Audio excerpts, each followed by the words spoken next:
Unknown solution का concentration निकालने को कहते हैं। ठीक है, अब उसके लिए आपको वो उस सैंपल पे डिपेंड करता है कि मैं कौन सी वाली टेक्निक यूज करूंगी। टाइट्रेशन अपन बहुत टाइम से करते आ रहे हैं, एसिड बेस टाइट्रेशन। उसका आपको एक मीनिंग भी पता होगा कि जैसे जितना अपना बेस है, ठीक है, उसी के बराबर का, जैसे सपोज मेरे OH माइनस का जो कंसेंट्रेशन होगा मेरे उस सैंपल के अंदर, जैसे सपोज इट्स अ बेसिक, कैसे पता बेसिक, मैं उसमें लिटमस टेस्ट करूंगी, बाकी सारे टेस्ट करूंगी ना, उससे पता चल जाएगा कि हाँ ये बेस है। अगर बेस है तो मैं इसको एसिड के साथ टाइट्रेट कर लूंगी। ठीक है, अब टाइट्रेशन के भी बहुत सारे हो सकते हैं कि मुझे कौन सा वाला इंडिकेटर लेना पड़ेगा, तो ये डिपेंड करता है। एक ना पीएच वैसा वाला भी आता है, सिर्फ कलर चेंज वाला नहीं कि ब्लू टू रेड और वो बताता है, एक पीएच स्केल भी होता है, कलर वाला ही होता है कि जितना इंटेंसिटी से वो कलर चेंज करता है उस लिटमस का, उसको अपन मैच करते हैं उस पीएच मीटर पे, उससे पता पड़ता है कि इसका पीएच क्या है। ये अपन, मतलब मैं ये नहीं कह रही और किससे पता नहीं पड़ता, लेकिन लैब में आप कैसे करते हो। ठीक है, अब क्या होता है कि जैसे आपके पास आपको पता है कि एसिड से आपको टाइट्रेट करना है। ठीक है, आप क्या करोगे, उस अननोन सैंपल को लोगे, वॉल्यूम उसका एक पर्टिकुलर होगा, और ब्यूरेट में आप एसिड डालोगे, देन टाइट्रेट करोगे, है ना। ब्यूरेट की वॉल्यूम आप मेजर कर लोगे, मतलब पता चलेगा ना एंड पॉइंट कब। तो इसके लिए आपको नॉलेज होना चाहिए एंड पॉइंट आप डिटेक्ट कैसे करोगे, उसके लिए आपको पर्टिकुलर पता होना चाहिए कि इंडिकेटर कौन सा आपको यूज करना है। ठीक है, क्योंकि सारे इंडिकेटर सब में काम नहीं करते, आपको खुद को पता है कि एक स्टीप पॉइंट होता है। जैसे कि चलो पहले मैं इससे स्टार्ट करती हूँ, वो मैं बाद में बताऊंगी। ठीक है, तो वो सैंपल पे डिपेंड करता है कि अपन कौन सा वाला टेक्निक यूज कर रहे हैं, है ना। अब जैसे एक अपना होता है कि लेट्स सपोज मुझे निकालना है कंसंट्रेशन हो गया, या कई बार मुझे सपोज मुझे लिक्विड है और मुझे ये बताना है कि इसके अंदर कितना निकल प्रेजेंट है। सपोज मुझे यही बताना है कि उस जो सोल्यूशन है उसमें निकल कितना प्रेजेंट है, तो मुझे ग्राम्स में चाहिए। आता है ना क्वेश्चन, सबसे पहले ग्रेविमेट्री पढ़ लेते हैं। ठीक है,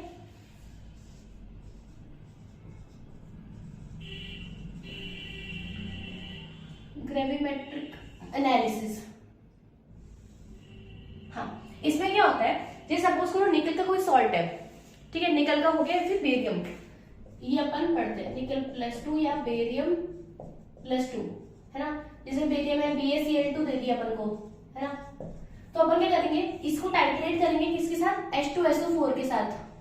ठीक है, जब करेंगे तो यहाँ पे BaSO4 प्लस HCl। ठीक है, अब BaSO4 क्या होता है, व्हाइट पीपीटी होती है, व्हाइट पीपीटी। ठीक है, अब ये व्हाइट पीपीटी अपन क्या करेंगे, जब ये पीपीटी बन जाएगा तो इसमें तो कोई इंडिकेटर की जरूरत नहीं है, पीपीटी बन गया व्हाइट, आपने इसको सेपरेट किया, फिल्टर किया, देन आप ड्राई करोगे। ड्राई कैसे भी हो सकता है, ओवन ड्राई कर सकते हो, वैक्यूम ड्राई कर सकते हो, बहुत सारा हो सकता है। ठीक है, जब आप इसको ड्राई कर लोगे देन इसको आप क्रूसिबल होती है, क्रूसिबल एक कांच के से कटोरी टाइप की होती है, आप पहले उसको वेट करते हो, उसका ग्राम आप लिखते हो, फिर उसमें आप ये पीपीटी डालते हो, इसको वेट करते हो, देन ओवरऑल आपका पीपीटी का वेट आ गया।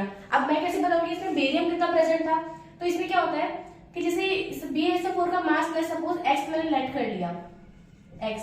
ठीक है, इस x BaSO4 में मेरा y बेरियम प्रेजेंट है, मतलब ये क्या होता है इसका मोलर मास, बेसिकली अपन मोलर मास के टर्म्स बात कर रहे हैं। ठीक है, अब पीपीटी का जो वेट होगा जो आपने मेजर किया है, तो ये पीपीटी किसकी, BaSO4 की, तो इतनी पीपीटी के अंदर जैसे कुछ ग्राम्स है पीपीटी का, कितना बेरियम प्रेजेंट होगा, तो क्रॉस मल्टीप्लाई कर लोगे, है ना। तो x नहीं लेते, x मैंने ऑलरेडी लेट कर लिया, कितना बेरियम प्रेजेंट होगा, तो ये बेरियम +2 का जो वेट मुझे निकालना होगा which is equals to y by x multiplied by grams of PPT, है ना, जो भी मेजर किया है। तो इसको मुझे पता पड़ेगा कितना मेरा बेरियम प्रेजेंट है। ऐसे क्या करूंगी, निकल का होता है, निकल का कोई सॉल्ट है, अगर मैंने इसको DMG सोल्यूशन के साथ कर दिया, इसके साथ और भी चीजें लेनी होती है, ऑक्सीजन और समथिंग बहुत सारी चीजें होती है, लेकिन बेसिक यही है कि DMG लेके फिर निकल DMG कॉम्प्लेक्स बनाता है ना। ये होता है रेडिश ब्राउन पीपीटी का, फिर वही वो फिल्टर करेंगे और इसी में अपन वही इस टाइप से इसी मेथड से अपन ये निकालते हैं। तो इसको तो बोलते हैं ग्रेविमेट्रिक एनालिसिस, जहां पे आपको इंडिकेटर की जरूरत नहीं है, सिंपल अगर आप वेट करोगे ना तो उससे भी काम चल जाएगा, मतलब क्योंकि पीपीटी बन रहा है, इसको अपन बोलते हैं प्रेसिपिटेट रिएक्शन। ठीक है, अब नेक्स्ट अपना आता है जब आपके पास कोई बेस हो तो उसको अपन बोलते हैं सिंपल टाइट्रेशन। ठीक है, तो सिंपल टाइट्रेशन,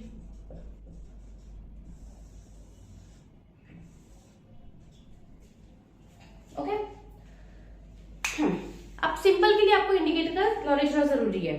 नॉलेज नहीं होगा तो ऐसा एक चार्ट होता है, इस चार्ट में हर एक इंडिकेटर का एक रेंज लिखा हुआ है। अपन सारे इंडिकेटर यूज नहीं कर सकते। सपोज करो आपके पास ये वीक बेस है और आप इसको स्ट्रॉन्ग एसिड के साथ टाइट्रेट कर रहे हो। एंड पॉइंट क्या होता है? एंड पॉइंट वो होता है कि जब आपके दोनों इक्वलाइज हो गए और आपका जो एक एक्स्ट्रा ड्रॉप होगा ना ब्यूरेट में से एसिड का, जो स्ट्रॉन्ग एसिड है, वो क्या करे, कलर चेंज कर दे, ताकि आपको पता पड़ जाए कि बस मेरा रिएक्शन हो चुका है। इसलिए अपन बोलते हैं कि इतना हल्का सा ना ज्यादा ही वॉल्यूम होता है उसमें एसिड का, अगर अपन एसिड से टाइट्रेट कर रहे हैं तो आपका इंडिकेटर ऐसा होना चाहिए जो स्ट्रॉन्ग एसिड, मतलब एसिडिक कंडीशन के अंदर अपना कलर चेंज करता हो। ठीक है, जैसे पहले उसका कलर कुछ और हो या फिर मे बी कलरलेस, बट जैसे ही एसिडिक जो कंडीशन होती है उस सोल्यूशन की होगी तो उसका कलर चेंज होना चाहिए। ठीक है, ऐसा होता है। ऐसे अगर मैं सपोज बेस ले लू इसके अंदर ब्यूरेट में, तो ऐसा होना चाहिए जो मेरा बेसिक कंडीशन दे दे। ओके, अब क्या होता है इसमें, आपने क्या पढ़ा था, जैसे एक आपने एसिड बेस पढ़ा था, एसिड प्लस बेस। अब इसमें बेसिक क्या होता है कि जैसे सपोज अपना बीकर है ना, इसके अंदर मेरा अननोन, मुझे कंसंट्रेशन तो नहीं पता तो मोलैरिटी को मैं एम लिख देती हूँ। वॉल्यूम मुझे पता है, वॉल्यूम में मेजर कर सकती हूँ, राइट, कि मैंने वॉल्यूमेट्रिक क्लास से इस अननोन सैंपल का वॉल्यूम मेजर कर लिया। ठीक है, let's suppose 20 ml, imagine. Okay, अब यहां मैंने ब्यूरेट लिया है, ठीक है, यहाँ पे नॉट देख लेना। ठीक है, अब ब्यूरेट के अंदर यहां तक का मेरा वो भर गया एसिड, वो तो कितना ही भर लो कोई मैटर नहीं करता। अब अपने ड्रॉप बाय ड्रॉप इसमें डाला। ठीक है, लेट्स सपोज ये बेस है ना, यहां मैंने ऑक्सैलिक एसिड ले लिया, ऑक्सैलिक एसिड। ऑक्सैलिक एसिड या कोई भी दूसरा एसिड, ये मैंने एक पढ़ा हुआ था शायद 12th में भी चल रहा है ना, इसलिए मैंने ऑक्सैलिक एसिड लिया। अब ले लिया, अब एक पर्टिकुलर टाइम पर यहाँ पे मेरा इंडिकेटर भी होना चाहिए जो कि मेरा कलर चेंज कर दे, है ना। एंड पॉइंट बताते हैं कहाँ पे चीज रुकनी है। मुझे ओवरऑल हर एक रिएक्शन हर एक टेक्निक से जानना क्या है, एंड पॉइंट। एंड पॉइंट पता चल जाए और मुझे इतना वॉल्यूम पता पड़ जाए कि इस एंड पॉइंट पे कितना मेरा वॉल्यूम ले रहा है ये सैंपल किसी ऑपोजिट कैरेक्टर का, जैसे बेस है तो कितना एसिड का मेरा वॉल्यूम ले रहा है। ठीक है, तो एंड पॉइंट पता पड़ गया। अब इसको मुझे वॉल्यूम मुझे पता है, लेट्स सपोज 10 ml। ठीक है, ये तो मैंने खुद ने बनाया तो इसका मोलैरिटी मुझे पता होगा। जैसे मैंने ले लिया इसका 0.1 m, मैंने 0.1 m का बनाया था ये। ठीक है, तो मैं क्या करूंगी, n equivalence of acid is equals to n equivalence of base. ठीक है, n इक्विवेलेंस का मतलब क्या होता है, n1 m1 v1 n2 m2 v2। ये n1 n2 क्या है, ये है वैलेंसी, एक्स फैक्टर जो अपन पढ़ते हैं ना मोलैरिटी और नॉर्मेलिटी के बीच में, वैलेंसी। जैसे यहाँ पे बेस है, सपोज एक ही OH माइनस दे रहा है, जैसे KOH है, तो इसका n फैक्टर कितना हुआ 1। अब जैसे यहाँ पे H2SO4 है, जब मैं इसको डिसोसिएट करूंगी तो 2H प्लस SO4 2 माइनस, तो 2H प्लस मतलब कि इसका n फैक्टर कितना हुआ 2। ठीक है, जब अपन इसे करेंगे तो मुझे इसका देखो m1 नहीं पता, वॉल्यूम पता है, इसका n फैक्टर पता होगा, भाई क्या है मेरे पास अननोन सैंपल, वो तो बताएंगे ना। n फैक्टर पता होता है, मोलैरिटी मैंने खुद ने बनाया इसका, और वॉल्यूम मुझे पता पड़ गया ब्यूरेट से, तो इससे मैं मोलैरिटी आराम से निकाल सकती हूँ। ऐसे क्रॉस मल्टीप्लाई करके अपन को निकालना होता है। इसके एग्जांपल्स कुछ ऐसे भी होते हैं, एक सेकेंड। अब सपोज करो मैंने इसमें ऑक्सैलिक एसिड, तो हाँ जैसे मैंने अब मुझे ये पता करना है, मैंने ग्लूकोज का सैंपल लिया। ठीक है, अब मुझे पता करना है कि इसका कंसंट्रेशन क्या है, ये इसमें ग्लूकोज प्रेजेंट है भी कि नहीं है। ठीक है, तो उसके लिए क्या करूंगी, मैं यहाँ पे ग्लूकोज लूंगी और ये सैंपल के अंदर क्या लूंगी, पहले solution A and B plus B, ये मुझे फ्रेशली पिलाना होता है। ठीक है, यहाँ पे इंडिकेटर भी होता है, शायद मिथाइलिन 2 होता है इसका इंडिकेटर, देख लेना एक बार, है ना। अब फैलिंग सोल्यूशन A और B क्या होता है, A के अंदर क्या करते हो आप, कॉपर सल्फेट को अपन एसिडिक एसिड और वाटर के अंदर मिक्स करते हैं, तो ये सोल्यूशन बनता है एक पर्टिकुलर अमाउंट का, एक पर्टिकुलर वॉल्यूम का। और फैलिंग सोल्यूशन बी में क्या करते हैं, सोडियम पोटेशियम टार्ट्रेट को NaOH और वाटर के साथ अपन करते हैं, इन दोनों को अपन मिक्स करते हैं इक्वल वॉल्यूम्स में और ब्यूरेट में अपन कर देते हैं। तो जब ये होगा तो एंड पॉइंट में कलर डिटेक्शन हो जाएगा, तो वॉल्यूम पता पड़ गया, तो बाकी सब पता ही है। तो अब और मोलर रेशियो बहुत इंपॉर्टेंट होता है, आपको किसी भी चीज का इसका, इसके लिए मोलर रेशियो पता होना चाहिए, क्योंकि आपको जब निकालना है, इसके लिए नहीं, किसी भी टेक्निक के लिए मोलर रेशियो, जैसे सपोज करो KOH प्लस HCl, ठीक है, तो H2O प्लस KCl, ठीक है। मैं भी लिक्विड और सॉलिड गैस ये सब नहीं लिख रही हूँ। अब KOH है, इसका मतलब क्या हुआ कि एक KOH को 1 मोल HCl चाहिए होता है ताकि वो प्रॉपर एंड रिएक्शन शो कर दे कि न्यूट्रलाइज हो जाए, ठीक है। मैं हमेशा न्यूट्रलाइजेशन रिएक्शन नहीं बात कर रही हूँ, मैं कह रही हूँ ये जो मोलर रेशियो होता है ना कि 1:1, इसको मैं बोलती हूँ मोलर रेशियो, कि एक इस कंपाउंड को कितना ये चाहिए कि कितना ये बन जाए। जो रिलेशन होता है ना, अपन हमेशा मोलर रेशियो के टर्म्स में बात करते हैं, ठीक है। और इसी के बेसिस पे अपन यहाँ पे ये इक्वेट करते हैं इक्वेशंस, ये बताती हूँ कैसे काम आता है, ठीक है। एक तो ये हो गया अपना ग्लूकोज वाला, पहले सोचा मैं ऐड ही कर दूं इसी के अंदर, कि अब जैसे अपना हार्डनेस ऑफ वाटर अपन पढ़ते हैं, ठीक है। उसमें हार्डनेस मतलब क्या, कैल्शियम एंड मैग्नीशियम आयंस, तो उसमें क्या होता है कि अपन को पता है कि EDT बहुत ही स्टेबल कॉम्प्लेक्स बनाता है कैल्शियम और मैग्नीशियम के साथ, ठीक है। तो उसमें अपन क्या करते हैं कि जैसे यहाँ अपने बीकर है, सबसे पहले अपन ने लिया वाटर, ठीक है, और यहाँ ब्यूरेट पे अपन ने क्या लिया, EDTA सोल्यूशन, और यहाँ पे वाटर प्लस आपने EBT, इसमें इंडिकेटर यूज करते हैं, थोड़ा डिफरेंट है इसलिए मैं आपको बता दिया। तो ये अपना कलर देता है, शायद ब्लू कलर होता है, एक रेड कलर होता है शायद, हाँ रेड कलर होता है इसका, वाटर एंड EBT का। फिर अपन जब EDT इसमें डालते हैं तो मतलब कैल्शियम और मैग्नीशियम EDTA के साथ मिलके एक स्टेबल कॉम्प्लेक्स बना लेते हैं, ठीक है। तो red to blue colour change हो जाता है, ठीक है। अब इससे क्या पता पड़ेगा, जैसे ही मेरा स्टेबल कॉम्प्लेक्स बना तो जब कलर चेंज हुआ तो मुझे उसका एंड पॉइंट पता पड़ गया, एंड पॉइंट पता पड़ गया तो मेरे को वॉल्यूम पता पड़ गया, वॉल्यूम से मैं निकाल लूंगी कितना कंसंट्रेशन है, क्योंकि एक कैल्शियम आयन को एक EDT चाहिए, ठीक है। तो ये मोलर रेशियो मुझे पता है, तो इसका मुझे वॉल्यूम पता पड़ गया, इसका मुझे निकालना था कितना कंसंट्रेशन है, तो ऐसे में कैल्शियम और मैग्नीशियम का कंसंट्रेशन निकाल सकती हो। तो ये अपना काम आता है हार्ड वाटर के अंदर, हार्ड वाटर एनालिसिस के अंदर। तो ये एक और एग्जांपल होता है इसका, थायो से रिएक्ट करना होता है। उसमें क्या होता है कि जैसे एक ऑक्सीडाइजिंग स्पीशी है, ऑक्सीडाइजिंग मतलब खुद का तो रिडक्शन कर रही है ना, प्लस KI एक सोल्यूशन है, इससे I2 बन रहा है, और ये जो I2 होता है ना, ये अपन थायो से रिएक्ट करवाते हैं, थायो समथिंग Na2H2O3।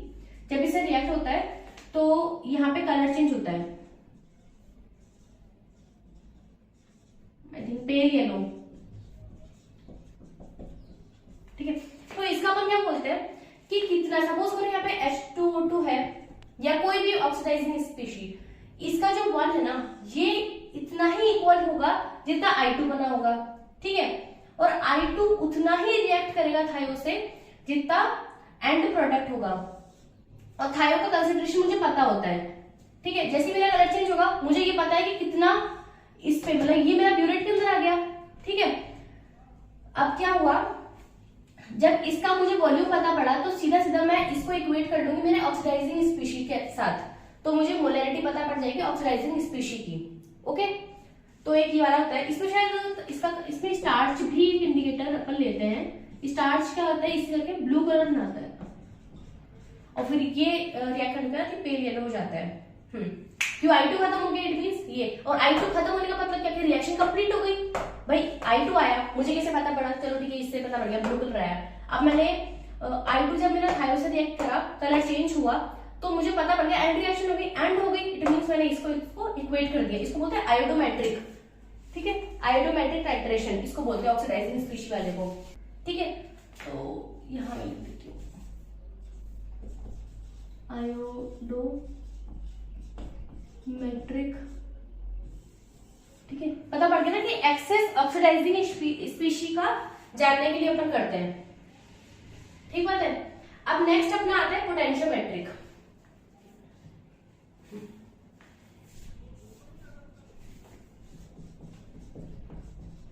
पोटेंशियोमेट्रिक, अब इसमें क्या होता है कि सपोज करो अगर आपको इतना नॉलेज नहीं है कि मेरा क्या इंडिकेटर यूज होना है, अच्छा मैंने ये तो बताया था इंडिकेटर करते हैं। अब क्या होता है, जैसे अपना ये है,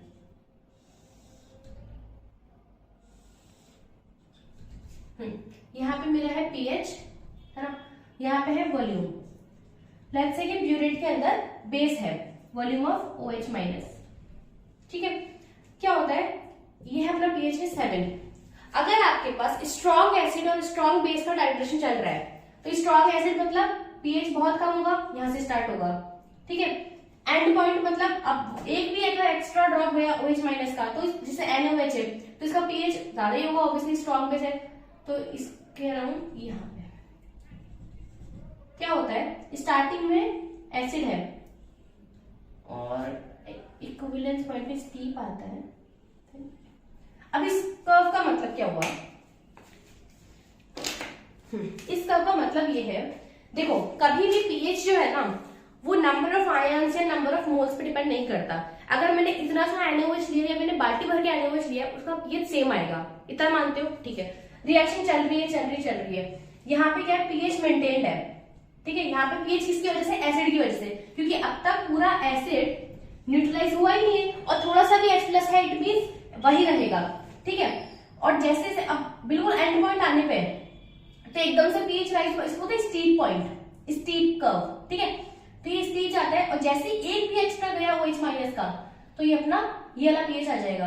तो यहाँ पर मतलब इस स्टीप पॉइंट के मिड में इसको बोलते हैं, यहाँ पे अपना वॉल्यूम आ गया, ठीक है। यहाँ पे इस कर्व में क्या हुआ, ये कर्व मुझे कहां से आता है, पोटेंशियोमेट्री के अंदर से आता है, ठीक है। इसलिए मैं यहाँ पे तो अपने इंडिकेटर से और ब्यूरेट से पता किया वॉल्यूम, लेकिन इस कर्व आपको अगर मैं यूज करूंगी तो मेरा पीएच भी आ गया, कि एंड पॉइंट मतलब न्यूट्रलाइज हो गया 7, ठीक है। और ये मेरा अपना वॉल्यूम ऑफ OH माइनस, मतलब ब्यूरेट से जो मैं वॉल्यूम निकाल रही थी वो मैंने यहाँ से निकाल लिया, उसके बाद की कहानी तो सेम है।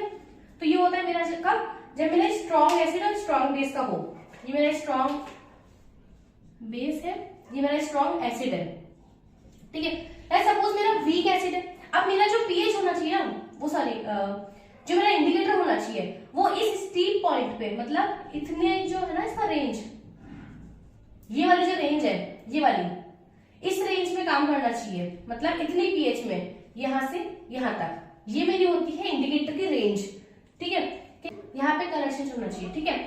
अब नेक्स्ट क्या होता है, सपोज करो वीक एसिड है, वीक एसिड मतलब पीएच इतना ज्यादा कम नहीं होगा, मतलब समथिंग यहाँ पे होगा, तो ये ऐसे, और स्ट्रॉन्ग बेस तो है ही, तो स्ट्रॉन्ग बेस तो यहाँ पे गया, तो इसका जो इक्विवेलेंस आएगा वो समथिंग आएगा इधर, ये अपना पीएच है और ये इसका वॉल्यूम, चलो ठीक है। अब अगर मैंने सपोज वीक एसिड, ये मेरा वीक एसिड था ना, है ना, वीक एसिड यहाँ पे लिया, और वीक ही बेस है, तो पीएच तो ऊपर जाएगा भी नहीं, तो weak acid weak base something यहीं से ऐसे हो जाएगा, मतलब इतना तो एकदम से नहीं होगा, ऐसे कुछ, ठीक है। तो इसका मेरा नियर अबाउट 7 ही आएगा, चलो ठीक है।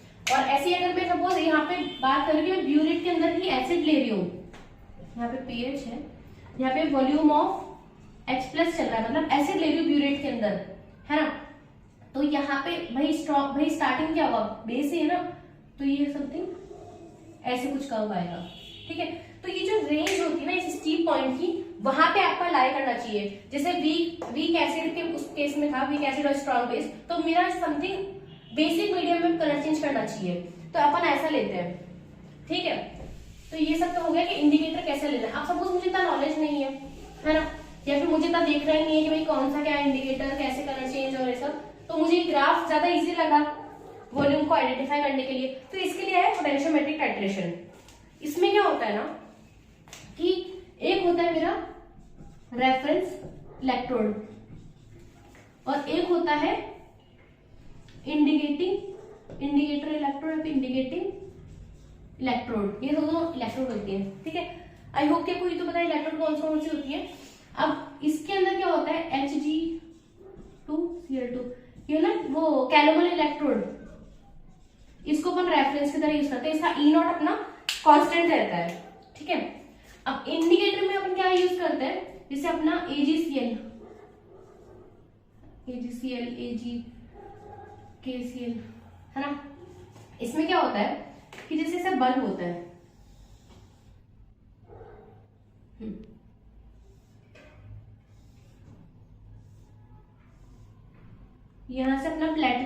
गोल्ड वायर अंदर गया हुआ होता है, ठीक है।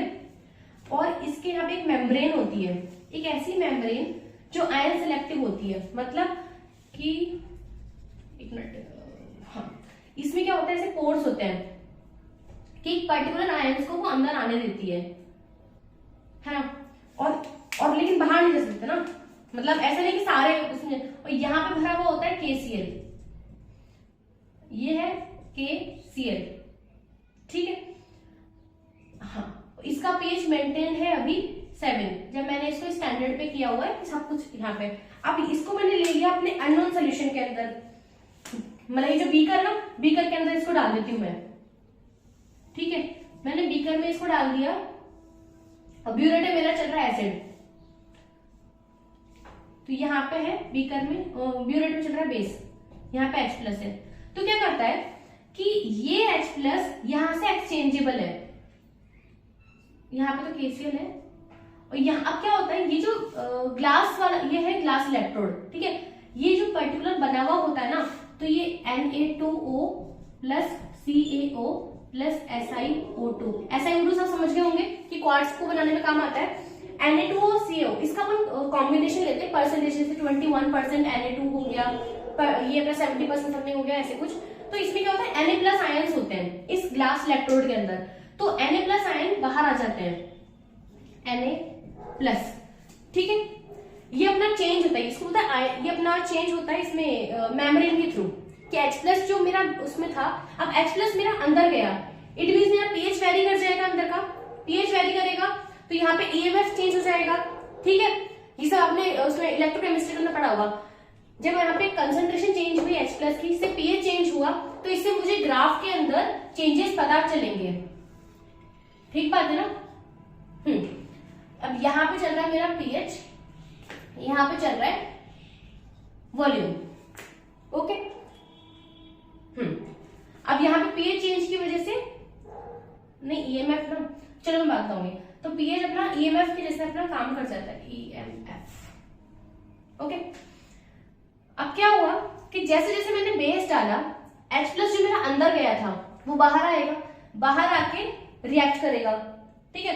रिएक्ट करना मतलब H+ की कंसंट्रेशन कम हो रही, मतलब पीएच वेरी कर रहा है, इसी से मेरे ये वाले जो कर्व्स होते हैं ना, ये आ जाते हैं, और इससे मुझे क्या पता पड़ जाता है, मेरा एंड पॉइंट का वॉल्यूम, ठीक है। ये कर्व्स मुझे आ रहे हैं और मैं इसको करके एंड पॉइंट निकाल, एंड पॉइंट का वॉल्यूम निकाल लूंगी, तो मैं रिलेट कर लूंगी, ओके।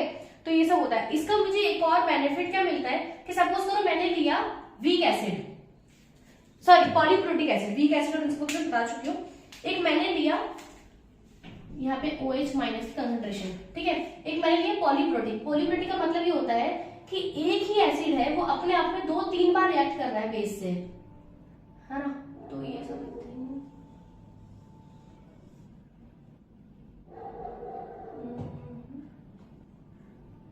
एक और बनेगा ना इधर, एक सेकंड,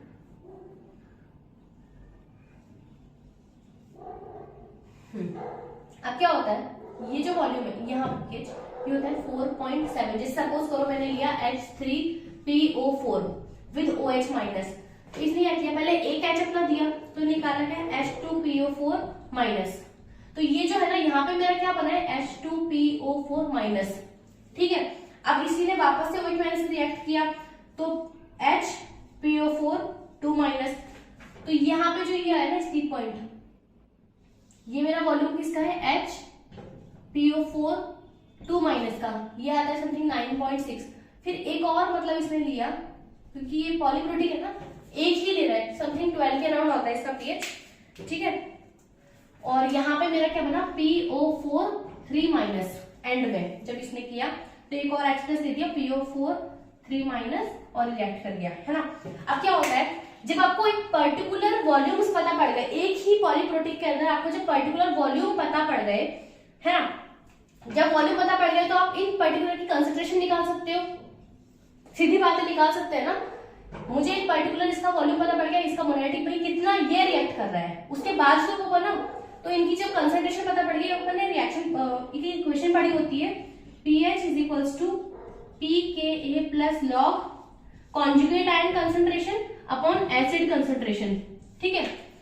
अब इस वाले के लिए ये इसका कॉन्जुगेट आयन है, ये इसका एसिड है, ठीक है। मतलब जैसे इसके लिए ये इसका कॉन्जुगेट आयन हो गया और ये बढ़ के खुद अपने आप में एसिड हो गया। जब मुझे इसकी कंसंट्रेशन नहीं पता है, इसकी पता है, ये दोनों पता पड़ गए, पीएच मुझे पता है, तो मैं pKa निकाल सकती हूँ। इससे मुझे क्या पता पड़ेगा, डिसोसिएशन कांस्टेंट, ठीक है। अब ये चीज मेरा एसिड बेस में नहीं थी मेरे पास, क्योंकि अगर सपोज यहाँ पे मैं ये H3PO4 लेती और बेस से करती तो ये तो मेरा चलता रहता। एंड पॉइंट कब आता, जब मेरा टोटल खत्म हो जाता। तो 10 बार थोड़ी मैं इसमें 3 इंडिकेटर लूंगी कि इस रेंज के अंदर मेरा ये वाला चेंज कर जाए कलर, इस रेंज में ये तो मुझे पता पड़ जाएगा कि वाला H3PO4 प्रॉपरली रिएक्ट हो गया इसमें। इतने इंडिकेटर थोड़ी लूंगी, मुझे तो नॉलेज ही नहीं है कि किस रेंज में क्या हो जाएगा। पर ग्राफ से मुझे इससे पता पड़ जाएगा ना, इससे मेरा pKa भी आ गया। ये अपने हेंडरसन इक्वेशन होती है ना वो। तो ये बेनिफिट होता है पोटेंशियोमेट्रिक टाइट्रेशन का, ठीक है। अब नेक्स्ट अपना आता है एक आयन रेजिन। इसमें क्या होता है,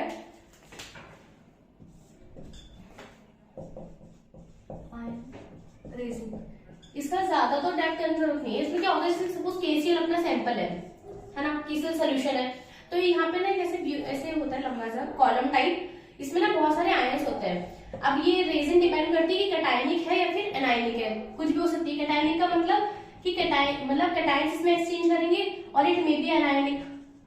ये अपने हाथ में होता है कि अपन कौन सी ले रहे हैं, ठीक है। अब सपोज कर मैंने कैटायनिक लिया, कैटायनिक में क्या होगा, यहाँ पे जो H+ जो इसके फ्री बाहर की तरफ जो होंगे, है ना, इनमें से एक ही होगी, ठीक है ना, ये दोनों ले लो। अब H+ है, तो जब मैंने इसको यहाँ पे किया और जो इसमें से इल्यूट आउट होगा, तो यहाँ पे जो K+ होगा वो तो यहीं रह जाएगा बन के, और H+ इसके साथ आ जाएगा। तो यहाँ से देखो Cl- तो फ्रीली मूव करके नीचे आ गया, तो Cl- तो है। अब H+ और K+ ये आपस में इंटरचेंज हो जाएंगे, ठीक है। इसको जैसा पहले उसमें था ना AgCl, थोड़ा सिमिलर कंसेप्ट है।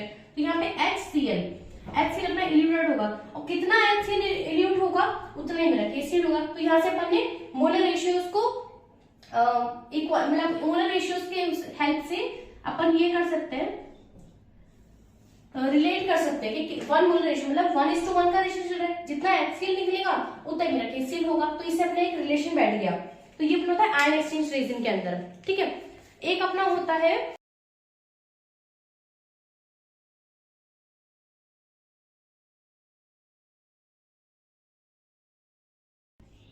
मीटर, ठीक है। इसमें क्या होता है, सपोज करो मेरे पास अननोन है KMnO4, हो सकता है ना। अब अननोन KMnO4 है, अब मुझे इसकी कंसंट्रेशन निकालनी है। सबने बी लैम्बर्ट्स का पढ़ा होता है, A = एप्सिलॉन C × N। इसका मतलब ये है कि एब्जॉर्बेंस डायरेक्टली प्रोपोर्शनल है कंसंट्रेशन के, ओके। अब यहाँ पे क्या होता है कि मैं पहले 5 स्टैंडर्ड KMnO4 के सैंपल्स बना के रखूंगी। सपोज करो मैंने 0.1 m का बना लिया, तो इसमें से डाइल्यूट करूंगी एक पर्टिकुलर, मैंने सपोज यहाँ पे 0.01 या फिर तो इतना कम नहीं करते 0.1, पहले 1 m का बना लो, वो तुम्हारी मर्जी, मतलब इसको कम भी कर सकते हो, ठीक है। अब यहाँ पे 0.8 का कर लिया, 0.5 बना लिया, 0.2 बना लिया और एक 0.1।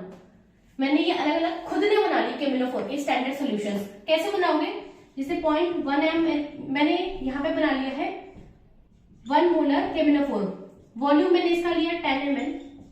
इसमें मैं कितना पानी मिलाऊं, कितना वॉल्यूम मिलाऊं कि मेरा 0.8 इतनी मेरी कंसंट्रेशन हो जाए। बस एक बार बनाओगे, उसको फिर डाइल्यूट करते रहोगे डिस्टिल्ड वाटर के साथ, तो कितना वॉल्यूम यहाँ से निकाल लोगे क्रॉस मल्टीप्लाई करके, तो इतना वॉल्यूम ऐड करो, थोड़ा सा लिया फिर इसमें कर दिया, फिर इसमें वॉल्यूम ऐड किया, फिर ये बना लिया, ऐसे, ठीक है। इससे मुझे हुआ क्या, जब मैंने ये जो 5 सोल्यूशन बना लिए with the help of dilution, तो ये ना इंस्ट्रूमेंट होता है, उसमें क्या होता है एब्जॉर्बेंस को मेजर करते हैं। मतलब एक ऐसा दिखता है, ऐसा बॉक्स टाइप का होता है, इसके अंदर इनबिल्ट एक स्पेस भी होता है, एम्प्टी स्पेस, इसके अंदर मतलब इसे क्यूबेट अपन डाल देते हैं, ठीक है। तो डिजिटली यहाँ पे एब्जॉर्बेंस की वैल्यू आती है जो अपन इसको ऑन करते हैं, है ना। तो क्यूबेट को साफ करो। अब मैंने ये 1 m का सोल्यूशन इसमें डाला, मुझे फिर करके एक रीडिंग आती है, मैं उस रीडिंग को नोट कर लूंगी। तो यहाँ पे है एब्जॉर्बेंस, यहाँ पे है कंसंट्रेशन, ठीक है। ये मेरे यहाँ से वायर से कनेक्टेड है, जो भी है प्लग के अंदर, ठीक है। तो एब्जॉर्बेंस मुझे डिजिटली पता पड़ती, कंसंट्रेशन मैंने खुद ने बनाई थी। ऐसे करते करते मैं 5 रीडिंग ले लूंगी, है ना। फिर उसकी बात होगी मैं अननोन की, तो अननोन का एब्जॉर्बेंस पता पड़ गया, कंसंट्रेशन मुझे नहीं पता है। अब इसका बनता है ग्राफ।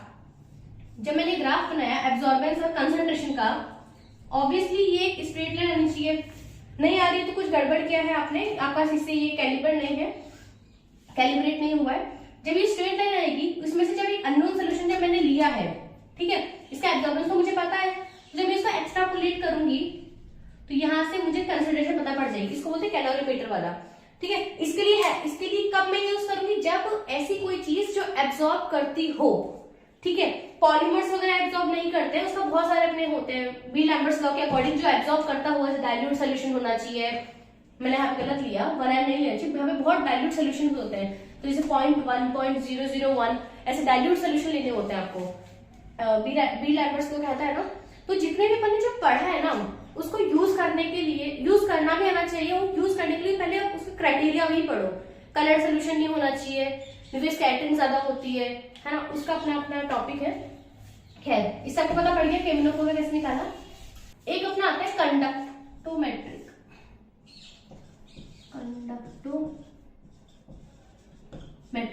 इसमें क्या होता है, अब कंडक्टेंस क्या होती है, नंबर ऑफ आयंस पे डिपेंड करती है, सीधी सी बात है। ये इसलिए बता रही हूँ कि अपने एग्जाम में बहुत ज्यादा आता है, एडवोकेट के क्वेश्चंस के अंदर बहुत आता है। इसमें क्या होता है कि डायरेक्ट प्रोपोर्शनल होता है नंबर ऑफ आयंस के ऊपर कंडक्टेंस, ठीक है, ठीक बात है।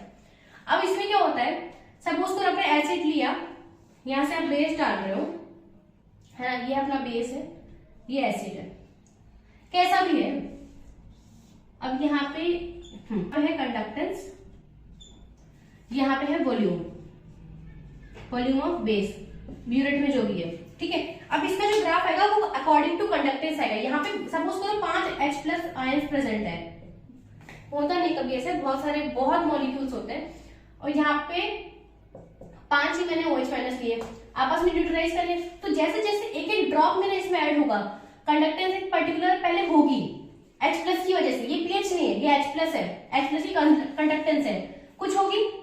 अब यहां से वो जब कम हो रही है, एक पॉइंट पे जब 5 मेरे OH- आ गए, ठीक है, ये मेरा हो गया एंड पॉइंट। उसके बाद मेरा एक भी ड्रॉप अगर OH- का आया तो कंडक्टेंस वापस बढ़ेगी, ठीक है। ये मेरे, अब ये हो गया इन्फिनिटी। अब यहाँ पे मैंने ये क्यों चला गया ऊपर, क्योंकि जितना आप में डाल दीजिए उतनी कंडक्टेंस मेरी बढ़ती जाएगी। ये कोई पीएच थोड़ी है कि जो मोल्स पे डिपेंड नहीं कर रहा है, ये कंडक्टेंस है जो कि नंबर ऑफ आयंस पे डिपेंड करती है। जितना मेरा ये बढ़ेगा कंसंट्रेशन, मतलब जितना मेरा इसका नंबर ऑफ आयंस बढ़ेंगे उतना मेरा जाएगा आगे। तो ये मेरा आगे इक्विवेलेंस पॉइंट, यहाँ पे जाके वॉल्यूम, यही तो निकालना था मुझे, तो है ना। अब सपोज करो इसके बहुत सारे ग्राफ्स होते हैं कि सपोज वीक एसिड है और स्ट्रॉन्ग बेस है, तो वीक एसिड मतलब ज्यादा उसकी पहले होगी ही नहीं, है ना, और उसकी कम होके देन बढ़ जाएगी। ये है मेरा किसका, वीक एसिड का, ये है स्ट्रॉन्ग एसिड, ये तो स्ट्रॉन्ग बेस है ही, ठीक है। अब इसमें भी उल्टा हो सकता है, अब मैं आपको बताती हूँ। ये तो अपना हो गया वीक एसिड पहले कम होती है, फिर ये अपना बढ़ के इधर आ जाएगी। अब इसके अंदर पॉलीप्रोटीन हो सकती है, इसमें वो भी बनती है जिसमें ना पीपीटी बन जाती है, उसका भी सिमिलर इस टाइप से बनेगा कि पीपीटी बन गई तो और कम हो जाएगी, देन अपना बाकी के आयंस हो जाएंगे। एक बार ऐसा होता है, मुझे याद नहीं आ रहा है कहाँ पे मैंने पढ़ा था, जिसमें वो बढ़ जाती है न्यूट्रलाइजेशन पे, ऐसे बढ़ने का रीजन ये होता है कि यहाँ पे सपोज करो Na+ है, और किसी भी वे से अगर Na+ रिएक्शन के दौरान प्रोडक्ट के अंदर Na+ का जो आयन है ना वो रिप्लेस हो रहा है H+ से, तो ऑब्वियसली H+ की कंडक्टेंस ज्यादा होती है, और ये है अपना प्रोडक्ट, तो जितना जितना प्रोडक्ट बनता जाएगा इसकी बढ़ती चली जाएगी कंडक्टेंस। ऐसे भी होते हैं बहुत सारे जिसमें प्रोडक्ट की ज्यादा होती है कंडक्टेंस, है ना। और इसमें अपन पॉलीप्रोटीन वाला भी अपन पढ़ते हैं कि एक सेकेंड, जैसे अपना ना स्ट्रॉन्ग बेस और वीक एसिड एक साथ ही रिएक्ट कर रहे हैं, और अपना यहाँ पे वॉल्यूम ऑफ OH- ही है, पहले स्ट्रॉन्ग एसिड कर रहा है, ये हो गया, फिर वीक एसिड करेगा, तो ये करके फिर एक हल्का सा ऐसे करके ऐसे आता है, ठीक है। तो ये अपने इसका ये वीक एसिड वाला रेंज है, पहले स्ट्रॉन्ग एसिड ने रिएक्ट किया, यहाँ पे strong acid plus weak acid, ऐसा भी होता है। तो ये सब अपने पढ़ते हैं कंडक्टोमेट्रिक टाइट्रेशन में, जिसमें नंबर ऑफ आयंस पर डिपेंड करता है। ये कब हेल्पफुल है कि ना तो अपना पीएच चेंज हो रहा है, ना आपको ये समझ में आ रहा है कि क्या इंडिकेटर, ठीक है। और आपको जो पोटेंशियोमीटर अपन जो पढ़ रहे थे वही सेमी परमेबल मेम्ब्रेन वगैरह ऐसे, तो इसमें आप पीएच का कर रहे थे ना, तो पीएच चेंज सपोज करो सिर्फ आयंस ही आयंस है, अब आपको कोई कॉम्प्लेक्स है वो बन रहा है, ठीक है, और आपने पर्टिकुलर कुछ लिए अपने अमाउंट लिए, अमोनिया लिया, कॉपर लिया, यहाँ पे ज्यादा आयंस हुए ना, कॉपर फ्री है, कंडक्टेंस शो कर रहा है, जैसे जैसे कॉम्प्लेक्स बन रहा है ना, तो वो कलर चेंज कर रहा है ना, उसका मुझे समझ में आ रहा है कि पीएच वगैरह कैसे वेरी कर रहा है, तो इसका मैं क्या करूंगी कंडक्टोमीटर, क्योंकि कॉम्प्लेक्स बन जाएगा तो कॉम्प्लेक्स मेरा एक स्टेबल चीज है, वो कंडक्टेंस पे नहीं अपना कंट्रीब्यूशन देगा, तो अपना कंडक्टेंस कम होती जाएगी, फिर अपना कांस्टेंट चलेगी, तो मेरा एंड पॉइंट मुझे यहाँ से पता पड़ गया कि कॉम्प्लेक्स मैट्रिक के अंदर अपन इसको यूज करते हैं, कॉम्प्लेक्स बना रहे हैं उसमें कंडक्टेंस नहीं इंक्रीज होती है। A प्लस बी, इसका भी ग्राफ बन सकता है कि अगर A मेरा एब्जॉर्ब कर रहा है ना, और B जो मैं डाल रही हूँ वो एब्जॉर्ब नहीं कर रहा है, और P भी मेरा एब्जॉर्ब नहीं कर रहा है, तो एब्जॉर्बेंस क्या होगी, ऐसे कम होती जाएगी और बाद में कांस्टेंट हो जाएगी। एक पर्टिकुलर टाइम जब ये A मेरा खत्म ही हो गया, तो इससे भी मेरा एंड पॉइंट एब्जॉर्बेंस है, एब्जॉर्बेंस है, ये मेरा वॉल्यूम ऑफ B है, वही टाइट्रेंट वो अपन जो लेते हैं ब्यूरेट के अंदर, और ये मेरा प्रोडक्ट बन गया। ऐसे ये भी एंड पॉइंट होता है, इसमें होता है कि A, B और P इनमें से कोई ना कोई स्पीशी या फिर सारी ही एक अपना होता है यूवी स्पेक्ट्रा के अंदर। यूवी में भी क्या होता है, कई बार अपने पास कॉम्प्लेक्स होता है ना, जैसे अपन को डेल्टा नॉट निकालना है, कंपैरिजन EN, EDTA और CL माइनस, मुझे डेल्टा नॉट करना। इसमें क्या होता है कि यहाँ पे होता है लैम्डा मैक्स, यहाँ पे होता है एब्जॉर्प्शन, है ना, तो ऐसा कुछ मैक्सिम आता है ऐसे बड़ा सा, फिर ये जो होता है ना इसको बोलते हैं लैम्डा मैक्स वैल्यू, यहाँ पे तो वेवलेंथ चल रही है, ये मेरा होता है लैम्डा मैक्स, जिसमें एब्जॉर्प्शन मेरा हाई होता है, ठीक है। जब मैं इसको मेजर कर लूंगी तो delta nought which is equals to energy hc by lambda, ठीक है, तो यहां से जो मेरा लैम्डा मैक्स से बाकी सब चीजें तो डेल्टा नॉट पे कंपैरिजन कर सकती हो, ओके, कितना मेरा स्प्लिटिंग है, ये इससे अलग अलग कॉम्प्लेक्स मिल गया। और एक इसमें आता है मोल रेशियो मेथड, बहुत सारे होते हैं। मोल रेशियो मेथड में क्या होता है कि कितना मेरा कॉम्प्लेक्स, जैसे कॉपर है उसके साथ मैंने EN लिया, तो इसका कॉपर मेरा कितना होना चाहिए, और EN ऑब्वियसली 3 होना चाहिए ताकि वो हेक्सा कोऑर्डिनेट बनाए, बट इसको मुझे पता भी तो होना चाहिए, यहाँ पे तो मुझे पता है कि कॉपर है, कुछ और हुआ तो मुझे अगर ये पता करना है कि कितने मेटल को कितना मेरा लिगेंड चाहिए ताकि वो एक अच्छा कॉम्प्लेक्स बनाए जो कि एब्जॉर्ब कर रहा है, यूवी स्पेक्ट्रम में विजिबल है, जो कि सारे लिगेंड ऑब्वियसली यूवी स्पेक्ट्रम में होते हैं, अपना लैम्डा मैक्स देते हैं। तो अगर मुझे ये पता करना है कि एक कॉपर को कितना लिगेंड चाहिए तो इसको बोलते हैं मोल रेशियो। फिर इससे अपन ऐसे ब्यूरेट में करते हैं, फिर अपन उसके यूवी में हेल्प लेते हैं और उससे अपन ग्राफिकली अपन बता पाते हैं कि 1:3 का ग्राफ है या फिर 1:2 का ग्राफ है, ऐसे, तो इसको बोलते हैं मोलर रेशियो 1:3, ऐसे उनके ग्राफ बने वो अपन कंपेयर करते हैं। खैर वो सब छोड़ो, ये टाइट्रेशन का पार्ट नहीं है, इसको आप चाहो तो हटा भी सकते हो, ये बस एक्स्ट्रा ऐसे ही बता दिया, ठीक है। तो अपने इतने सब होते हैं, क्या होता है कि आप जब भी पढ़ो ना तो उसका एक बेसिक चीज अपना माइंड में लेके चलो,